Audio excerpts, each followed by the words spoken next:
I'm making this video so your brake bleed nipples never look like this.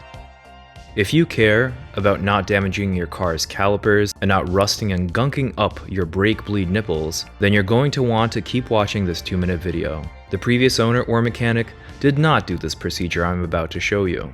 Know how I know? These haven't been cracked in 100 million years. The procedure is simple. Get brake cleaner, eye protection, and paper towels. All linked in the description or available at any auto store. While wearing eye protection, put the paper towel around the bleed nipple. It's important that you wrap the nipple all the way around because brake fluid is about to leak out. Using the straw on the brake cleaner, push the straw into the bleeder hole and observe how brake fluid comes out.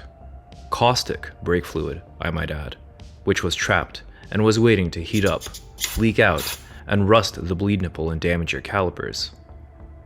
Fold a paper towel or tightly wrap it around the opening of the bleed nipple. This is important because how well you protect it at this step will determine how much brake cleaner and fluid sprays out of the nipple, and our goal is none. Hold it tightly, but not too tightly so that the mixture can come out. Use extra paper towel at the top to absorb it. Give it a quick little blast, and the paper towels should absorb the caustic mixture of brake cleaner and fluid shooting out of the bleed nipple. And that's it. This is a seemingly small and inconsequential little step that mostly everyone, like every single YouTube tutorial out there, overlooks.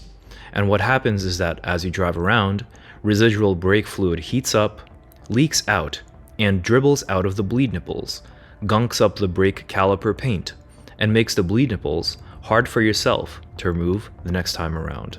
But that's it for the procedure. If this helped you, consider subscribing and liking this video. Thanks for watching.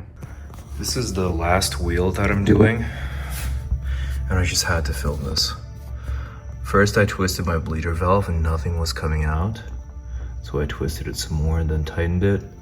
My brakes haven't been bled in so long that literally chunks like these came out and just oozed out of this thing.